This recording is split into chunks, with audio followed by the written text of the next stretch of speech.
Bem-vindos, pessoal. Eu sou o professor Rodrigo Molina, professor da Universidade Federal do Triângulo Mineiro, e hoje o tema é infecções bacterianas comunitárias. Esse é um tema bem relevante, visto que essas infecções são uma das principais causas de atendimento em qualquer lugar, em qualquer situação, seja em consultórios, ambulatórios, unidades de emergência e durante internações. São infecções que vão afetar qualquer faixa etária, né, de criança a idosos.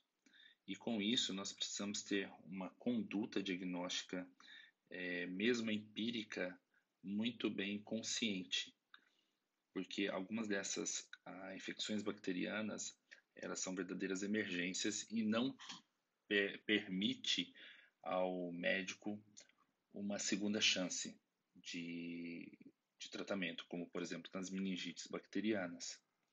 Hoje, devido às inúmeras bactérias multiresistentes, nós temos algumas dificuldades em tratamento de algumas infecções, inclusive comunitárias, pois essas bactérias resistentes já circulam entre nós em alguns meios. E lembramos que essas infecções comunitárias, elas ocorrem independente do status imunológico do indivíduo, seja ele imunocompetente, seja ele imunossuprimido. Muitas vezes essas infecções vão ser tratadas sem o conhecimento do agente etiológico. Vai ser baseado no empirismo, mas nós precisamos fazer um uso empírico e racional do antimicrobiano. Então, toda vez frente a uma possível infecção, a gente tem que se perguntar se eu estou frente a uma infecção bacteriana. Em se respondendo como uma infecção bacteriana, eu me pergunto, esse é um paciente que ele vem da comunidade ou ele vem de uma internação, teve alta recente, para que eu possa pensar numa infecção relacionada à assistência. Sempre que eu vou pensar numa infecção, eu tenho que imaginar o foco que eu vou tratar, né, para tentar não fazer um tratamento não dirigido. Eu tenho que conhecer, basear na faixa etária do meu paciente, inclusive para pensar epidemiologicamente quais as principais agentes causadores de infecção naquele grupo. Se o paciente tem alguma condição predisponente, por isso que eu tenho que fazer anamnese, tirar comorbidades, uso de medicações e facilidade desses indivíduos terem alguma infecção, como, por exemplo, pacientes tabagistas que vão ter predisposição a infecções respiratórias. Tentar identificar a gravidade da minha infecção. É uma infecção leve, como uma infecção de pele, ou a mesma, até uma infecção de pele grave que pode custar a vida do paciente. Eu estou frente a um paciente com alguma disfunção orgânica. Será que meu paciente tem alteração da função renal que vai impedir eu de usar algum antimicrobiano ou até mesmo uma disfunção hepática que impeça a utilização de alguns outros antimicrobianos? E, na maioria das vezes, a gente acaba fazendo, devido a uma escolha empírica, uma cobertura antimicrobiana mais ampliada, pensando sempre nos agentes mais prováveis. Bem, começamos pelas infecções mais comuns, que são as infecções das vias aéreas. Das infecções das vias aéreas, a gente pode dividir entre pneumonias e infecções das vias aéreas superiores. Começamos pelas infecções das vias aéreas superiores. Aqui nós temos um quadro de faringoamidalite aguda, um quadro clássico, bem conhecido. Geralmente as pessoas apresentam um quadro semelhante até 3 vezes no ano, em que a principal queixa, febre, mal-estar, dor na deglutição, e o exame físico, na horoscopia, a gente vê uma hiperemia de amígdalas, às vezes uma obstrução mesmo da deglutição e a presença de pontos brancos, né, que caracteriza para a gente a presença de pus nessa amígdala. E aí a gente consegue fazer o diagnóstico de uma faringoamidalite aguda. Então, elas são causadas por várias bactérias, principalmente as bactérias da orofaringe, mas lembrando que a maioria dos casos tem etiologia viral. Porém, na etiologia viral, eu não vou ter associação com presença de placas, eu só vou ter mesmo uma hiperemia e aquele aquela sensação de dificuldade para deglutir e dor. Das faringoamidalites bacterianas, o principal agente causador é o Streptopiógenes. Por ser o Streptopiógenes um dos principais causadores de faringoamidalite, a gente tem que fazer uma terapia dirigida para esse agente. Então a gente sabe que o Streptopiógenes ele tem uma sensibilidade ampliada à penicilina e ela pode ser a, a droga de escolha. Então, uma possibilidade, principalmente em crianças, a penicilina benzatina em dose única. A gente tem que lembrar que a penicilina benzatina é uma penicilina de depósito, ela tem um nível plasmático um pouco mais baixo, porém pode ficar por um período prolongado fazendo seu efeito. Ela vai começar a fazer seu efeito em aproximadamente 48 a 72 horas, o que é um desconforto muito grande para o paciente, visto que ele vai ficar com uma sensação de mal-estar, febre por esse período. É liberado a associação de penicilina benzatina com penicilina procaína, porém a penicilina procaína ela só tem intramuscular e deve ser feita de 12 em 12 horas.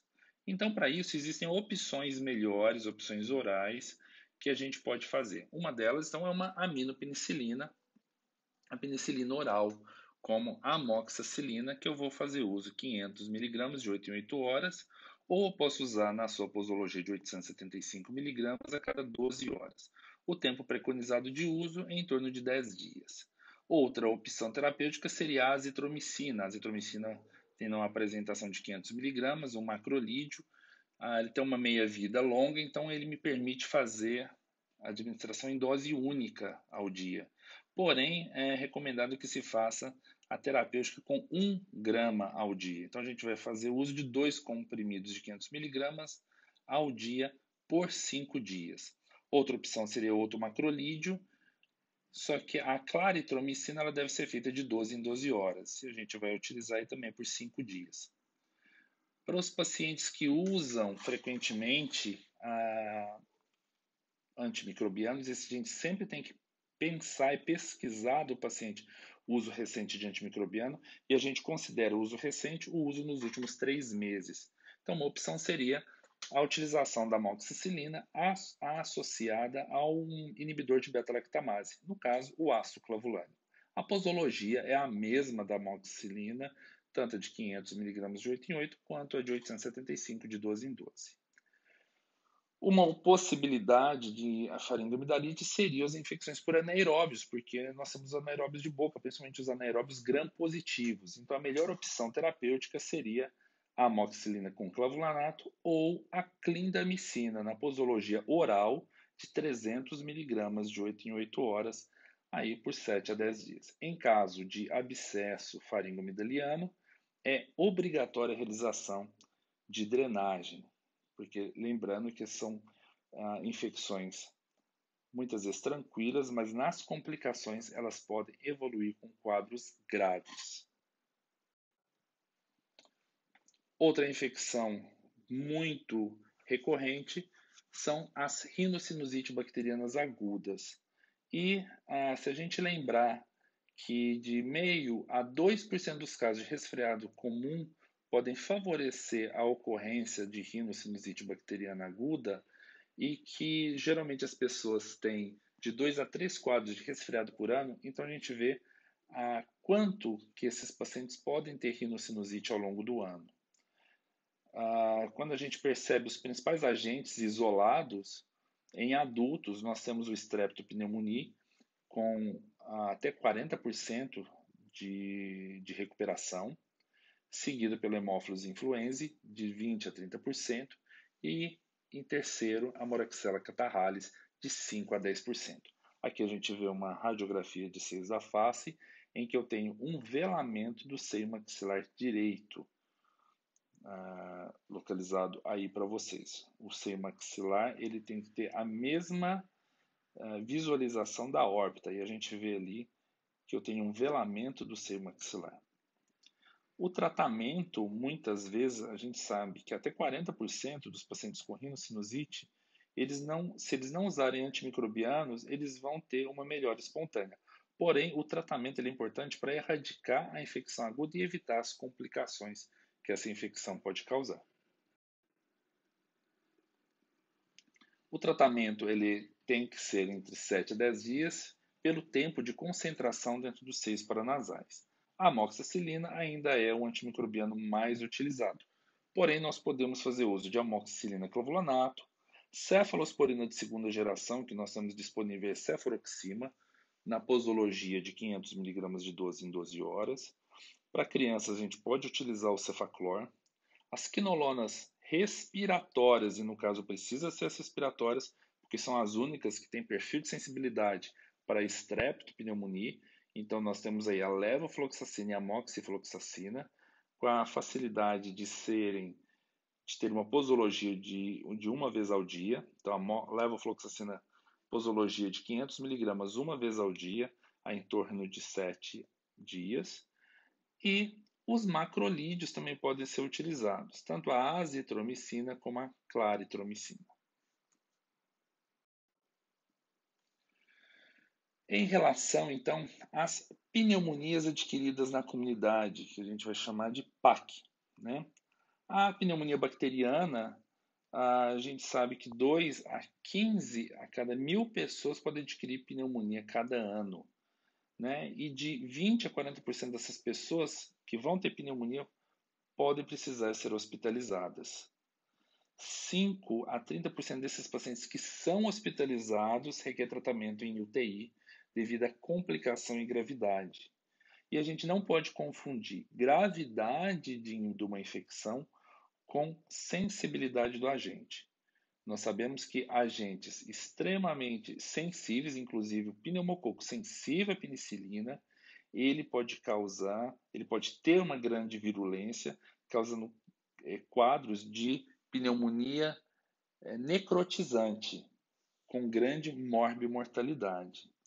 Os principais agentes, e aqui em todas as faixas etárias, o Streptococcus pneumoniae é o agente em que a gente vai encontrar praticamente em todas essas faixas etárias, seguidas pelo Haemophilus influenzae, né, no qual é um agente muito importante nos extremos de idade, seja idosos ou crianças menores.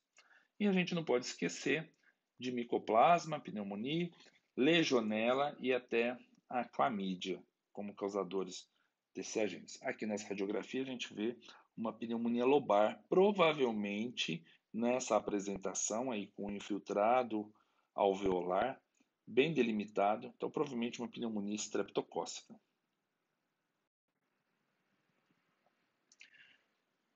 Teve uma revisão recente, que foi publicada na American Thoracic Society Documents, em que fala sobre o diagnóstico e tratamento de PAC. E esse artigo, né, essa diretriz, ela sempre recomenda avaliar nos quadros de pneumonia lobar a idade do paciente, a presença de comorbidades, a avaliação do CURB-65 e sempre avaliar se o paciente teve uso prévio de antibiótico. O CURB-65 ele pode ser utilizado principalmente para a gente avaliar a taxa de complicação. Então, o CURB nada mais é do que com essas iniciais, né, CURB-65, a gente vai avaliar C, nível de consciência, U, alteração renal, lembrar de ureia, R, que na verdade é a frequência respiratória, o B de pressão arterial, né, de blood pressure, e 65 a idade. Qualquer alteração num desses parâmetros, nível de consciência, alteração de nível de ureocreatinina, frequência respiratória aumentada, queda da pressão arterial ou idade igual ou acima de 65 anos, a gente dá 1 ponto. Então, pacientes que não pontuam no CURB ou ganham apenas 1 pontinho, é um paciente de mortalidade baixa, com taxa aí de 1,5%. Esse paciente provavelmente deve ser tratado em casa, de forma ambulatorial. Para os pacientes que têm 2 pontos, por exemplo, um idoso com 70 anos e que tem uma elevação da frequência respiratória, então ponto 1, 2 pontos aí no CURB 65, Já é um paciente com uma mortalidade intermediária, já vai para 9,2%, devemos considerar tratamento hospitalar, mesmo que seja um tratamento hospitalar mais breve. Para os pacientes acima de 3 pontos no CURB, este paciente já sobra a mortalidade para 22%.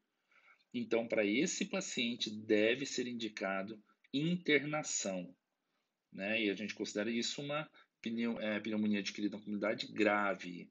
Para os pacientes com 4, 5 pontos, inclusive, já deve ser pensada a internação em unidade de terapia intensiva.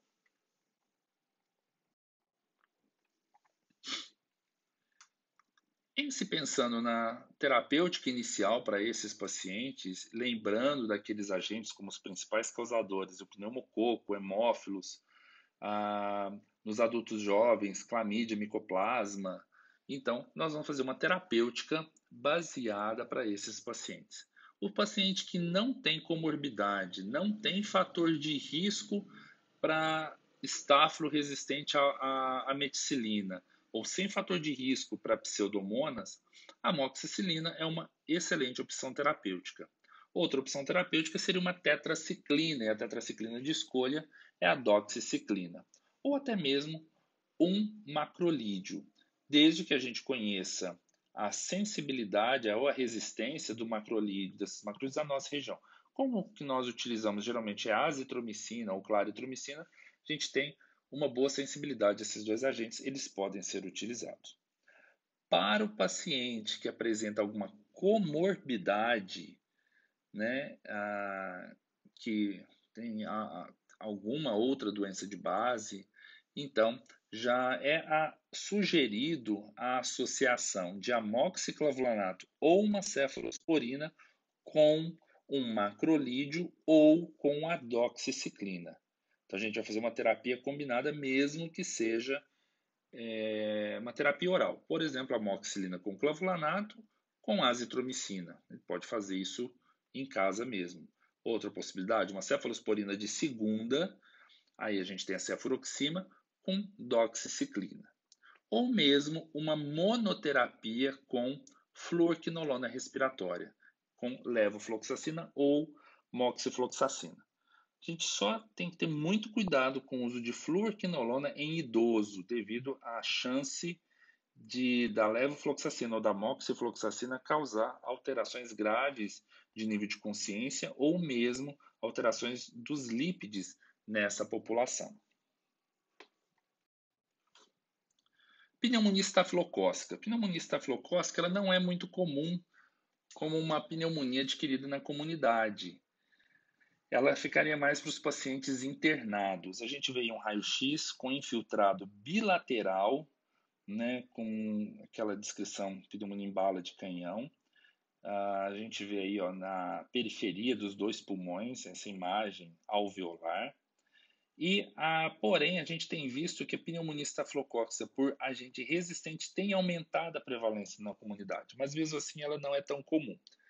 Uma população de risco para a pneumonia estafilocócica são os idosos, principalmente o idoso após o intercurso viral. Então, geralmente o idoso ele tem ali um quadro de uma gripe por influenza e depois então aumenta a chance de uma pneumonia estafilocócica. Então, um paciente que teve um quadro viral começa com tosse, e lembrando que idoso pode fazer pneumonia sem qualquer tipo de febre, né?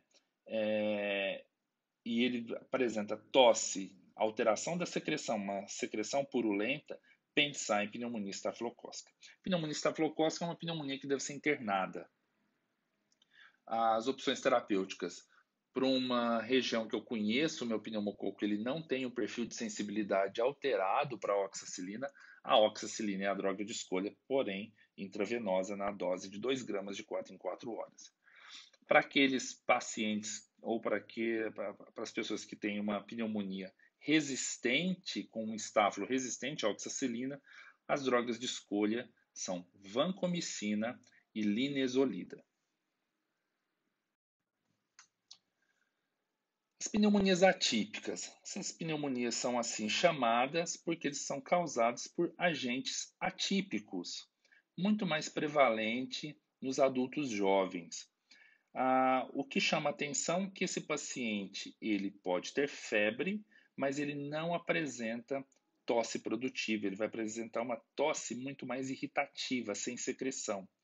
Na ausculta pulmonar dele, a gente não vai perceber presença de estertores finos. O que eu posso perceber é uma diminuição do murmúrio vesicular. E no raio-x de tórax, eu não vejo áreas de infiltrado alveolar. Se eu prestar atenção nessa radiografia, eu vejo uma trama mais detalhada. Então, eu estou vendo aqui um infiltrado reticular, né, típico de pneumonias intersticiais. Os principais agentes causadores desses quadros é a clamidófila, que é o nome atual da clamídia, o micoplasma, e a gente não pode esquecer da legionela, né, que é bem comum em pessoas que ficam muito aglomerados, como por exemplo em asilos. Ela foi descrita como pneumonia dos legionários, né, aquelas pessoas que andavam junto na guerra. As drogas de escolha para esse tipo de agente, para esses agentes, são os macrolídeos, que têm uma atuação intracelular, pois esses são agentes intracelulares, e a tetraciclina. A tetraciclina de escolha é a doxiciclina. Uma outra opção terapêutica são as quinolonas respiratórias, levofloxacina e moxifloxacina.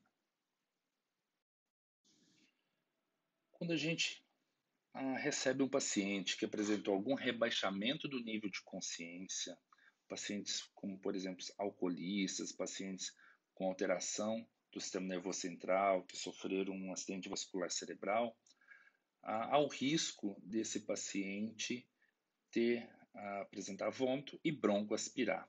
Nesse caso, os agentes são os agentes do tubo digestório. Então, acaba tendo uma microbiota mista, no qual vou ter presente Bacillus gram-negativo, que a gente geralmente fala BGN, e anaeróbios gram-positivos. O que chama atenção quando a gente faz a radiografia é a presença de um infiltrado em base direita. Por que na base direita? Devido à retificação do broncofonte direito, então que facilita a drenagem desse vômito aspirado para essa região do pulmão.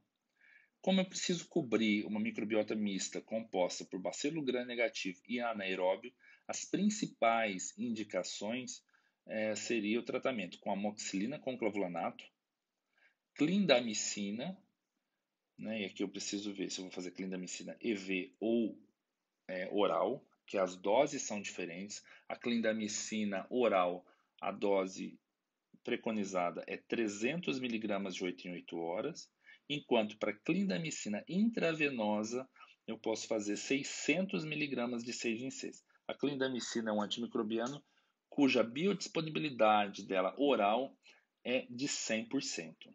Outra possibilidade terapêutica para esses pacientes seria o uso de quinolonas respiratórias. No documento da Sociedade Brasileira de Pneumologia e Tisiologia, tem as recomendações para uso de antimicrobianos, as doses e o intervalo e geralmente o tempo. A gente faz aí o uso entre 5 a 7 dias. Né? Foi-se o tempo em que a gente tratava a pneumonia por um longo período. A gente reserva tempo maior de tratamento para aquelas infecções com agente multidroga resistente. Então, em relação às pneumonias adquiridas na comunidade, as PACs, o que é importante é que a gente inicie o tratamento o mais rápido possível, em até 4 horas do atendimento. Lembrando que a maioria das manifestações clínicas elas vão começar a se resolver em 2 a 3 dias, né? E a resolução das alterações clínico-laboratoriais de 5 a 7 dias. Já a melhora radiológica pode levar semanas, inclusive com piora radiológica durante o tratamento da doença, porque você vai ter uma melhor resposta imunológica, maior processo inflamatório. Então, isso pode aparecer no raio-x. Uma pessoa mais desavisada vai interpretar aquele raio-x como uma piora e vai modificar a conduta. Por isso que o que vale para a gente é a clínica do paciente.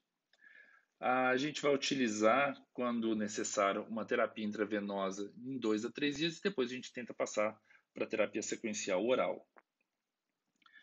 É necessário, todo paciente que faz o tratamento de pneumonia, fazer um acompanhamento, principalmente para ver os sintomas que podem ficar ainda, né, como tosse, expectoração, ou o paciente apresentar recidivas, e ver se o paciente fez o uso completo do antibiótico. Muitas vezes eles melhoram clinicamente e interrompem o uso do antibiótico porque quer beber ou não foi muito bem esclarecido. A duração do tratamento vai depender da clínica, do quadro. Hoje a gente faz cursos mais curtos, principalmente quando a gente usa antibióticos mais modernos. E lembrando que as pneumonias adquiridas na comunidade têm alta taxa de letalidade, dependendo da situação, podendo chegar a 53% de letalidade. Um recado importante que muitas vezes a gente faz associação porque a gente quer cobrir agentes diferentes, mas a gente tem que ter cuidado com algumas associações. Então a gente nunca vai associar no tratamento de pneumonia, a não ser que tenha uma indicação muito precisa, o uso de quinolonas com cefalosporinas. Então muitas vezes a gente vê a prescrição de levofloxacina com ceftriaxone. Isso é uma associação que não há justificativa microbiológica, justificativa clínica para a gente pensar. Outra associação são duas cefalosporinas, né? Cefalotina, uma cefalosporina de primeiro, com uma cefalosporina de terceira. É uma associação que nunca deve ser feita. Ou a associação de amoxicilina com cefalosporinas. Então, essa é uma associação, essas associações não devem nunca ser nem cogitadas.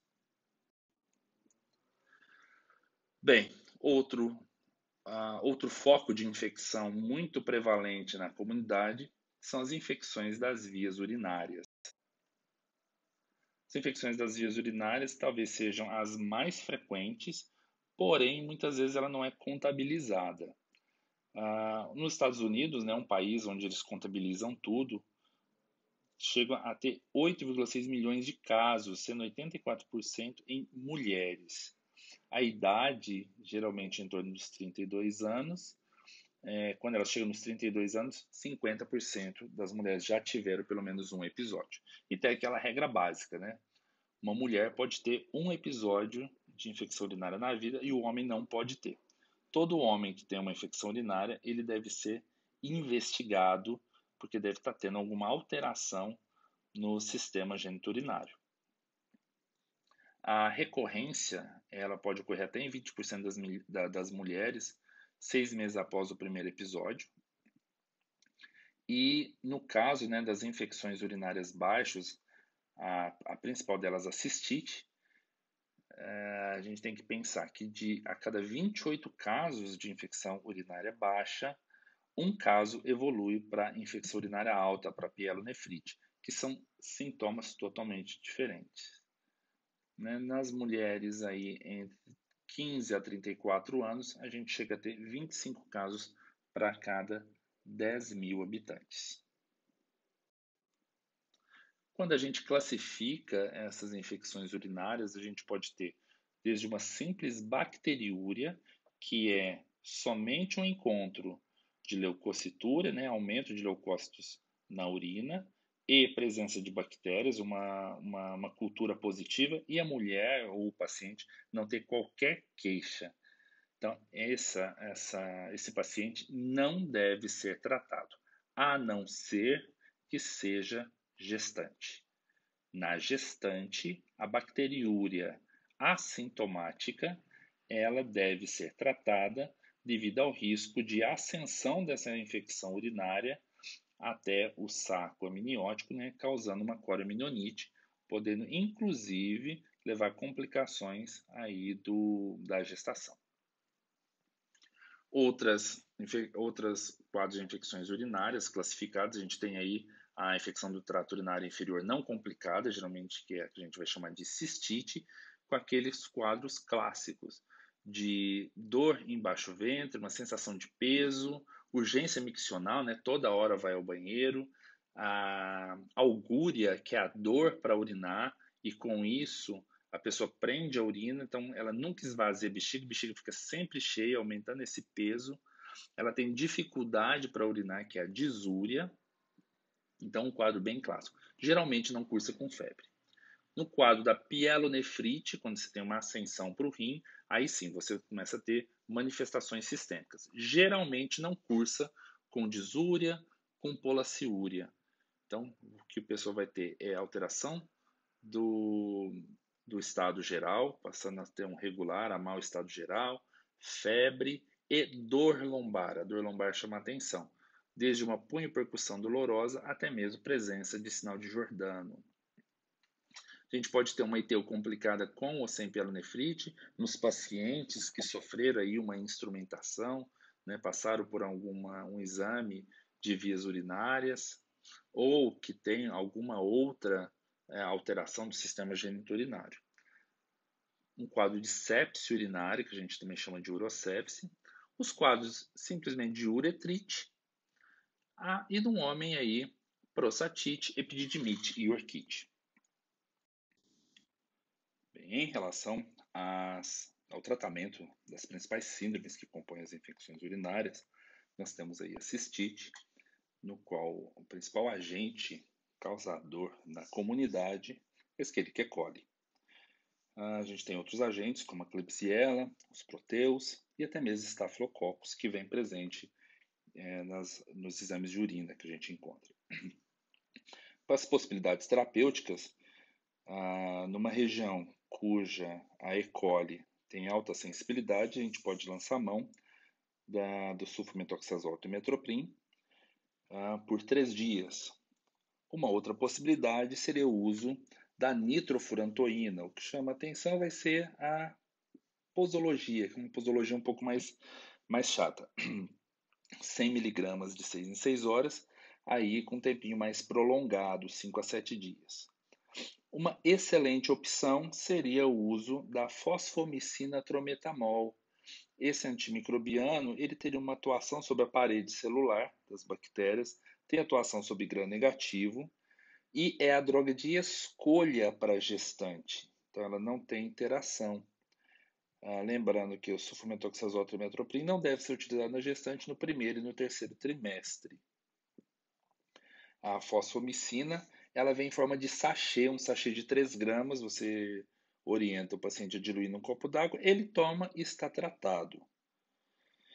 E a gente ainda pode utilizar aí as fluorquinolonas, né? Então, no caso, a melhor fluorquinolona para cistite seria a norfloxacina, aí, de 1 a 3 dias.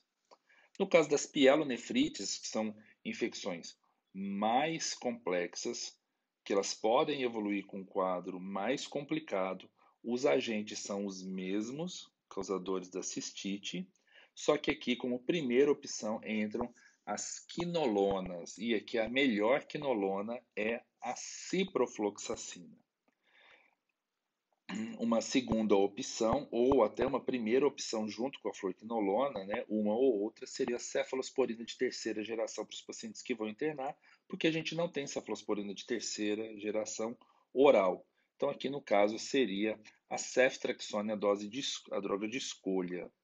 Outras drogas alternativas seriam as aminopenicilinas, né, associado a inibidor da beta-lactamase, então no caso aí, por exemplo, amoxicilina com clavulanato, ou mesmo os aminoglicosídeos. Só cuidado com o aminoglicosídeo devido à sua nefrotoxicidade, mas ele pode ser utilizado, ele tem alta concentração no parênquima renal e na urina.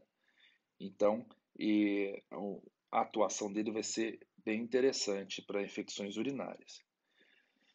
Para ITU com fatores complicadores, aí a gente já tem como segunda opção o enterococo e as pseudomonas. Então aqui eu tenho que sempre pensar em droga que tem atuação sobre pseudomonas. E então a gente tem as fluorquinolonas, a ciprofloxacina que atua sobre pseudomonas. A gente tem que pensar também em aminopenicilinas com associação de inibidor de beta-lactamase, cefalosporinas seria outra opção e até mesmo aminoglicosídeo.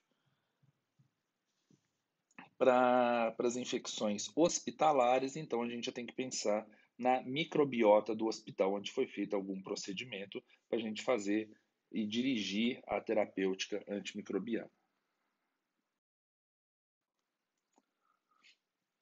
Outras infecções classificadas como infecções urinárias, né? Ainda a gente tem a prostatite, e a gente vê que a Escherichia coli também uma importante aí no quadro. Então a gente vai acabar utilizando as mesmas antimicrobianas que a gente utilizaria para ITU com fatores complicadores. No caso de uma epididimite aguda, a gente não pode esquecer de como causadores os agentes de infecções sexualmente transmissíveis. E aqui muitas vezes a gente vai ter que lançar mão de macrolídeos, como a azitromicina, por exemplo. E no quadro de sepse urinária, né, vai depender muito do quadro do paciente, se ele é puro da comunidade, pode ser uma Escherichia coli, e aí a gente pode também fazer mão aí, de fluoroquinolona ou cefalosporina de terceira geração. Os quadros mais graves, a gente pode até fazer uso de carbapenêmicos. Bem, as meningites bacterianas são infecções graves em que a gente tem que fazer o diagnóstico preciso, rápido e instituir uma terapêutica também eficaz e sem perder tempo.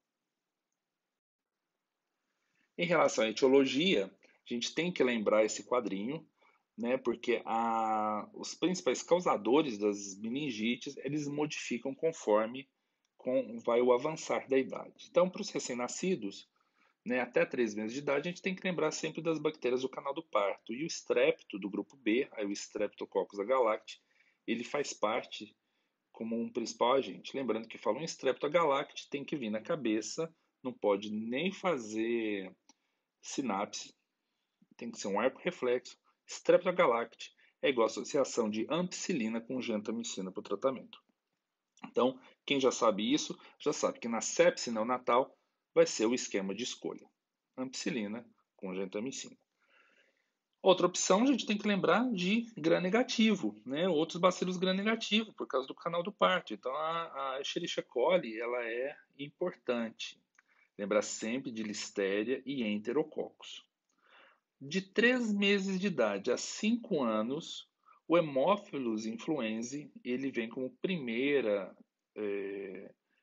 agente mais comum, seguido do pneumococo.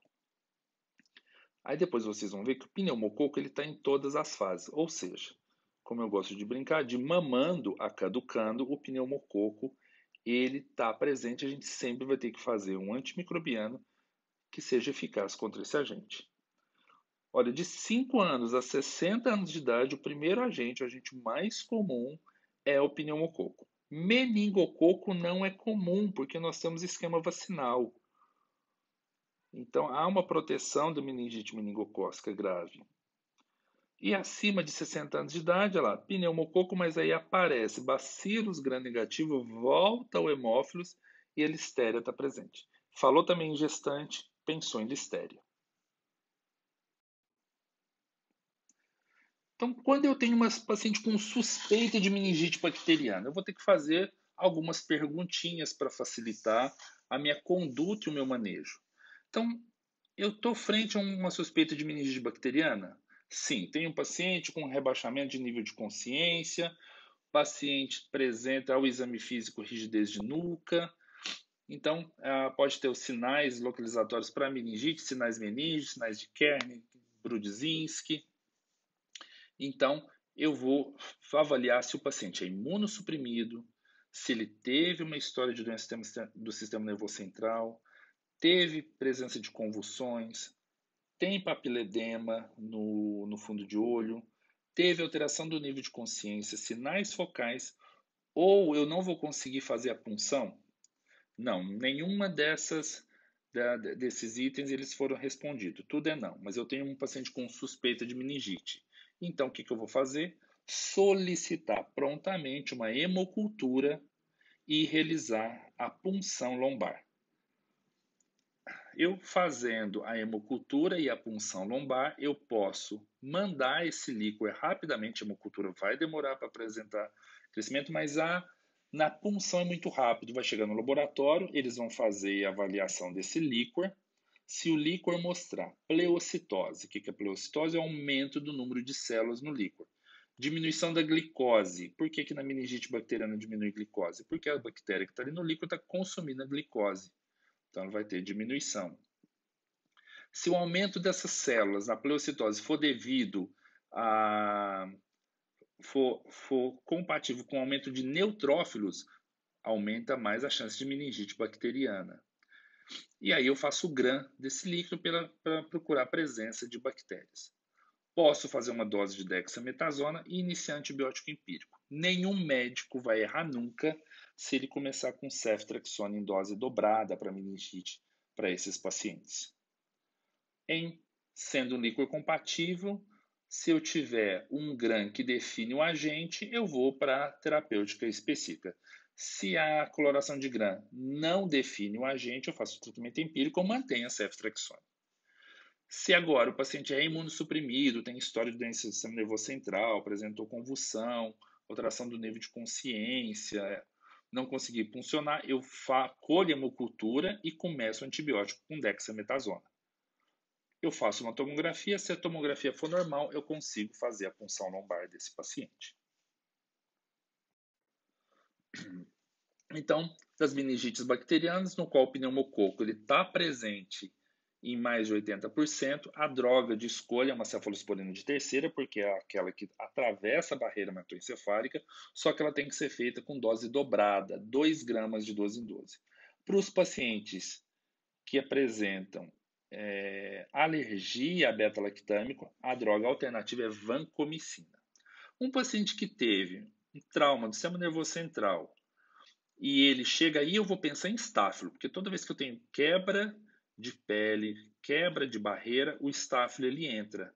E aí, para esse paciente, eu vou pensar que é o estáfilo, eu vou entrar com vancomicina. Como também se o paciente teve trauma penetrante ou teve uma neurocirurgia recente e o paciente esteve no hospital, eu posso pensar em pseudomonas aeruginosa. Por isso que a droga de escolha associada à vancomicina, que só vai cobrir aí estáfilo e estrépito, mas se eu pensar em outro gram negativo, vou ter que fazer uma associação melhor. Então, associa a ceftazidima, que é aquela cefalosporina de terceira geração, que cobre pseudomonas. Para gestante ou adultos acima de 50 anos de idade, eu tenho que pensar em listéria. Então, ao esquema antimicrobiano, eu associo a ampicilina. Para crianças abaixo de 1 mês de vida, né, eu vou pensar no estrépito do grupo B. E então, como eu falei para vocês, associação de ampicilina com cefotaxina ou com ceftriaxone. Para 2 meses a 5 anos de idade, o uso é de ceftriaxone também. Lembrando que a dexametasona ela deve ser prescrita todas as vezes que eu tenho uma suspeita de meningite pneumocócica e que eu vou iniciar 10 a 20 minutos antes de iniciar o antibiótico. Por quê? Porque para evitar a inflamação na hora que esse antibiótico penetrar no sistema nervoso central, ter destruição dessas bactérias, causar uma inflamação muito grave, podendo levar à crise convulsiva. Então, eu vou utilizar aí a dexametasona de 2 a 4 dias. Duração do esquema antimicrobiano, para meningococo de 7 a 10 dias, geralmente 7 dias, para hemófilos 7 dias, pneumococo até 2 semanas, é o tempo melhor, para Streptogalate até 21 dias, lembrando que essas crianças jovens até 1 ano de idade, até 1 mês de idade, o sistema imunológico não está bem formado, então a gente mantém o esquema um pouco mais longo. Para bacilos gram-negativos aeróbios, 21 dias e para listéria, 21 dias ou mais. Toda vez que eu tenho um diagnóstico de meningococcemia ou meningite meningococo ou meningite por hemófilos, o paciente tem que ser colocado em isolamento respiratório. Esse isolamento ele fica até 24 horas após o início de antibiótico. Depois que o paciente já fez uso 24 horas do antibiótico, ele não precisa se manter mais em isolamento, pode ser liberado. Lembrando que para as pessoas que ficarem em contato com esse paciente, como familiares ou pessoas que dormiam no mesmo quarto, profissional da saúde que fez procedimento no paciente sem EPI, como respiração boca a boca, intubação orotraqueal, aspiração de secreções respiratórias, exame de fundo de olho sem máscara cirúrgica, e a gente não deve fazer nenhum atendimento de emergência sem proteção. Então, esses indivíduos, e somente esses, vão fazer uso de profilaxia, que é com rifampicina. A rifampicina deve ser iniciada, inclusive para os familiares e contactantes, até 48 horas do contato, do último contato. Infecções de peles, tecido celular subcutâneo, partes moles, também é um capítulo interessante que a gente tem que saber abordar. Essas infecções elas podem ser classificadas, foram classificadas por Stevens em 2005 como as infecções mais superficiais até as mais profundas. Então a gente tem do impetigo ao ectima, que são as piodermites, passando por erisipela, celulite, os furúnculos ou carbúnculo e abscessos, as lesões mais graves, que são as fascites necrotizantes, a mionecrose clostrídica ou a gangrena gasosa, piomiosite tropical, causada pelo Staphylococcus, geralmente em músculos mais profundos, e até mesmo infecção por mordedura humana e animal. Quando a gente fala aí desses agentes, então, que tem que sempre lembrar, por ser pele, o estrepto do grupo A, né, que é o Streptopiógenes, e o Staphylococcus. Vai estar presente na maioria das causas dessas infecções. Quanto mais profundo, maior a chance de ser o estáfilo. Nos quadros mais graves, começa a entrar os bacilos gram-negativos. Então, como a gente vê aqui nesse esquema, o impetigo está ali na epiderme, causado, né, pelo Staphylo aureus ou Streptopiógenes. A foliculite vai acompanhar ele e é uma infecção já na derme, porém que ele penetra pelo orifício de saída do pelo. A erisipela é uma inflamação da pele, geralmente causada pelo Streptopiógenes. A celulite é do tecido celular subcutâneo, e aí a gente tem desde o Streptopiógenes, e aqui já entra o Staphylo aureus e até outros agentes. E quando a gente tem a fascite necrotizante, é porque ela chega nas áreas mais profundas, que vai englobar a face. Quando a gente fala em infecções de peles e partes moles, a gente tem sempre que lembrar das infecções mais graves, o mais importante é o desbridamento cirúrgico e drenagem de abscesso. Não vai adiantar o antibiótico, porque o antibiótico não vai conseguir retirar aquele material necrótico. A gente sempre tem que ter cuidado com as feridas, né, e as úlceras, porque são áreas de novas infecções. Sempre manter o estado hemodinâmico nas infecções mais graves. Fazer uma terapia empírica inicial, pensando que eu vou ter que cobrir cocos gram-positivos e bacilos gram-negativos e anaeróbios, e trocar os antibióticos quando as culturas chegarem mostrando o perfil de sensibilidade. Aqui a gente tem uma infecção de pele e partes moles. Então, o impetigo, aquele mais superficial, lembrando que ele pode ser altamente contagioso, muito comum em crianças de baixo nível socioeconômico, e esse Streptococcus ele pode induzir formação de complexo antígeno-anticorpo que vai depositar no rim, levando então a glomerulonefrite pós-estreptocócica, que é a glomerulonefrite difusa aguda. O tratamento de escolha para esses casos são antimicrobianos para gram positivo. Então a gente tem as cefalosporinas de primeira geração, desde as cefalosporinas orais até as intravenosas. Outra possibilidade é o uso de clindamicina. Quando eu associo o clavulanato com a amoxicilina, eu melhoro o espectro para estafilococcus. Então, a amoxicilina com clavulanato é uma possibilidade, e até mesmo macrolídeos nos quadros mais leves, como a azitromicina.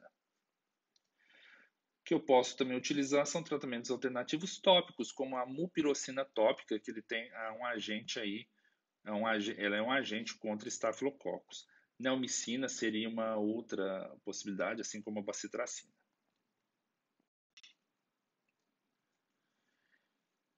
Infecções um pouquinho mais profundas, nós temos os abscessos cutâneos, e o mais importante de um abscesso é a drenagem, né? Muitas vezes a própria drenagem já resolve o problema, eu não preciso fazer uso de antimicrobianos. No caso do furúnculo, né, ou mesmo o carbúnculo, numa furunculose mais importante, aí a gente tem que pensar que o estrepto também é o principal causador. No paciente que tem furunculose disseminada, ele pode acontecer em banho, e aí para esses pacientes tem que separar a roupa de cama, porque pode ter transmissão na família. Então tem que separar a toalha, roupa de cama, fazer uma boa orientação higiênica para o paciente, e a gente recomenda o uso então de clorexidina no banho. A outra possibilidade é fazer incisão e drenagem das lesões usando antibióticos se eu tiver celulite associada. Outro ponto importante é que esses pacientes eles apresentam estafilococcus como sendo um portador e geralmente fica ele é nasal. Então a gente recomenda o uso da mupirocina, pomada de mupirocina nas fossas nasais, duas vezes por dia por 5 dias. Porém, a clindamicina ela é mais eficaz. Descendo ainda o plano da pele, a gente tem as erisipelas, que é a vacina na região um pouco mais superficial, ali da derme, em que eu tenho principalmente o Streptococcus, e aí então uma boa possibilidade é o uso de amoxicilina com clavulanato. A penicilina cristalina seria uma opção, e se eu estou falando em erisipela, eu estou falando também de cometimento de linfático. Aqui eu chamo a atenção que não deve ser usado, e que a gente vê muito, penicilina benzatina. Por quê? Porque a penicilina benzatina, ela demora para dar nível, aí até 72 horas, e mantendo um nível mais baixo, porém prolongado.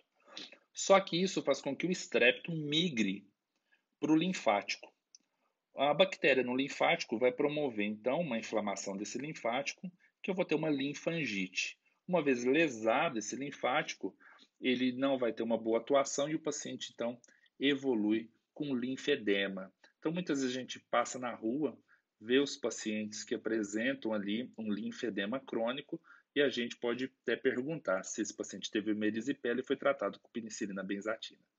Então, a gente dá preferência por se for internar o paciente penicilina cristalina, pode fazer oral aí amoxicilina clavulanato, um macrolídeo, até mesmo a clindamicina. No caso de celulite, que ela é uma região mais profunda, a gente pode lançar mão então das cefalosporinas de primeira geração, a endovenosa que a gente vê nessa segunda figura, na figura do meio e nessa mão, a diferença uma da outra é uma celulite. Então, cefalosporina de primeira EV, cefalotina ou cefazolina. A oxacilina também é uma droga de escolha por cobrir o estafilococcus. E alternativa clindamicina. É interessante que quando a gente associa corticoide a prednisolona 30 mg por 8 dias, esse paciente tem uma evolução, uma cicatrização mais rápida e diminui ter um período de hospitalização. E se o paciente tiver micoses superficiais nos pés, a gente sempre faz o tratamento associado, porque ele pode ser a porta de entrada para essas infecções de pele. Uma infecção mais grave que a gente tem quando já acomete a fáscia, então a gente tem a fascite necrotizante e ela vai envolver toda a pele, desde da epiderme até inclusive músculo e aponeurose. A gente pode encontrar até 15 bactérias aeróbias e anaeróbias, né, nessas infecções. Então, fazer cultura ali não ajuda muito. A gente tem que ver se o paciente teve, qual foi o fator predisponente. Foi trauma, se é um paciente que usa muita injeção, então está lesionando a pele, e aí é muito comum em usuários de drogas injetáveis. Pessoas com abscesso perineal, abscesso de glândula de Bartholin, e até 20% a gente não consegue definir uma lesão. Como que a gente faz o diagnóstico de fascite necrotizante? Uma lesão com intensa dor no local, uma progressão muito rápida, às vezes no mesmo dia ela evolui demais, a pele perde a cor, porque ela já está tendo uma isquemia. Presença dessas bolhas violáceas, como a gente vê aí nessa lesão. Ele pode começar com uma erisipela bolhosa, depois evoluir para uma fasciite. Presença de hemorragias cutâneas, verdadeiras sufusões hemorrágicas. Anestesia cutânea, naquela região você já está tendo necrose baixa, abaixo da pele, então ali você já perde terminação nervosa, então por isso vai ter uma anestesia cutânea. E presença de gás na intimidade dos tecidos, caso haja infecção por Clostridium. No próximo slide vocês vão ver imagens bem que são chocantes assim desses quadros. Então aqui a gente tem, né, uma fascite necrotizante e quando ela ocorre em região perineal, ela é chamada de gangrena de Fournier.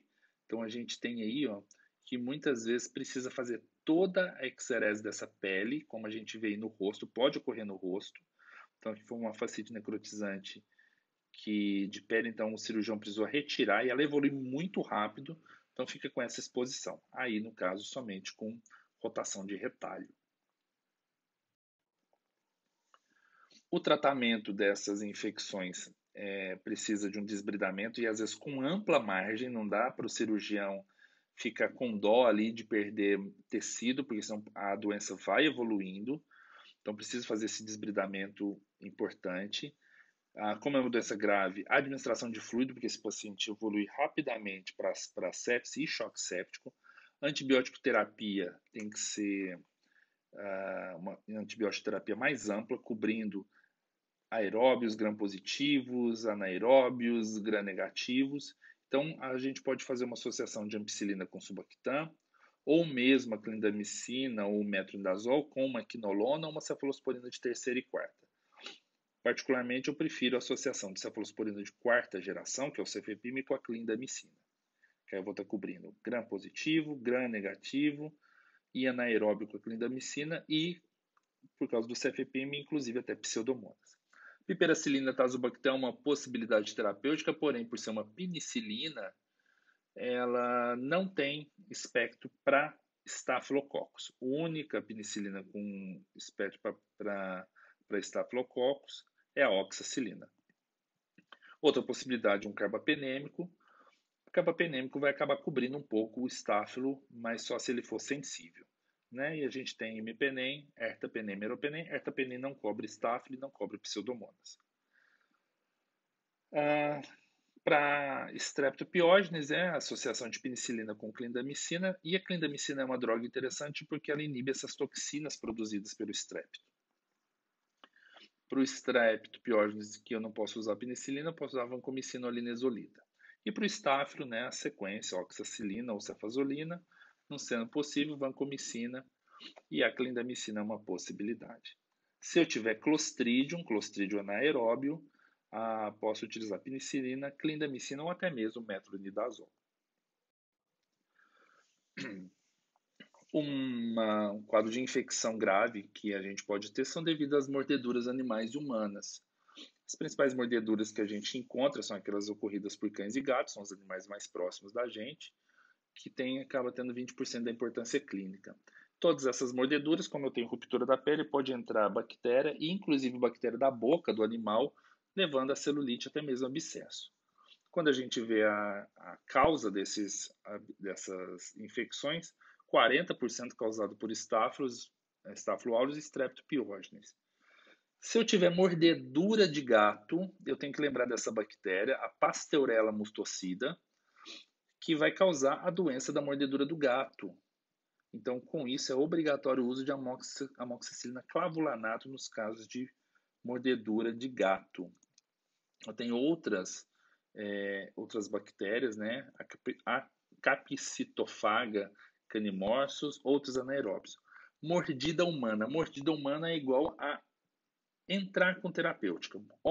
Teve mordida de animal, eu posso lavar e ver o que acontece. Mordida humana, eu preciso entrar com antibiótico, porque na boca tem essa bactéria Eichinella corrodens, e a Eichinella corrodens causa uma infecção, e a droga de escolha acaba sendo a ampicilina subactam para esses quadros.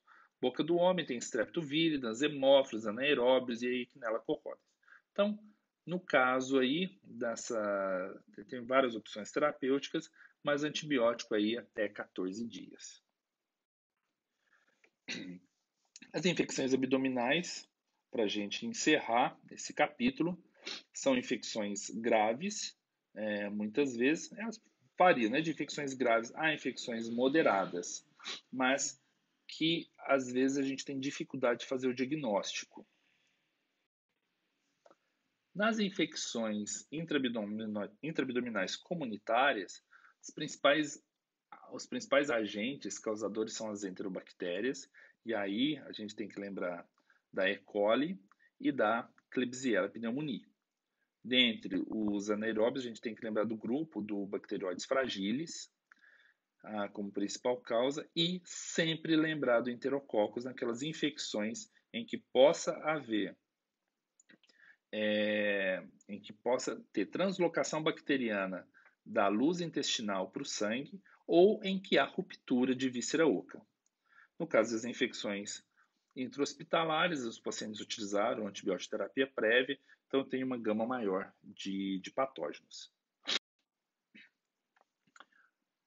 Em se tratando de infecções intraabdominais, eu sempre tenho que pensar então numa cobertura para gram-negativos e anaeróbios gram-negativos, que são geralmente os anaeróbios de vias do trato digestório baixo.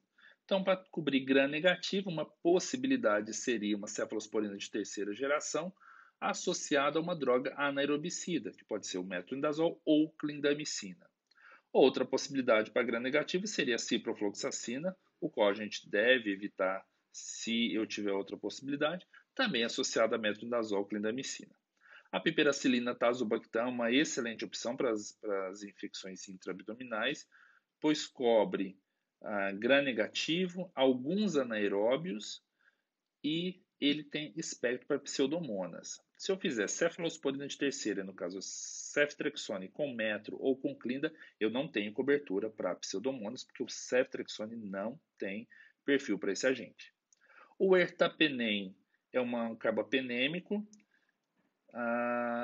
é uma possibilidade desde que não haja risco de pseudomonas, porque ele também não tem cobertura para esse agente. Os demais carbapenêmicos, imipenem e meropenem, com amplo espectro, gram-negativo e anaeróbios. A ampicilina subactam também é uma boa possibilidade. E aí também para gram-negativo, os aminoglicosídeos, desde que o paciente não tenha contraindicação, associada a metronidazol, clindamicina, que são anaerobicidas. Se eu estou pensando em infecções de vias biliares como colangite, a melhor droga é uma cefalosporina de terceira, porque a ceftriaxone ela é secretada na bile, então ela vai ter alta concentração biliar. Ela tem tanta alta concentração que ela chega a deixar a bile mais espessa. Então, seria a obrigação de ter esse agente aí na cobertura das infecções de vias biliares. Bem, são muitas infecções que a gente tem sempre que pensar e abordar. É um capítulo muito extenso.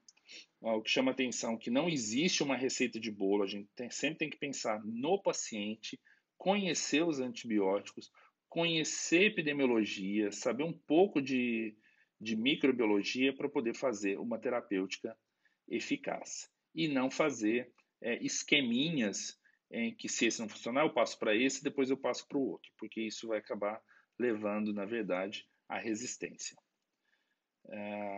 Estaremos à disposição no nosso fórum ali de dúvidas para vocês. Muito obrigado pela atenção.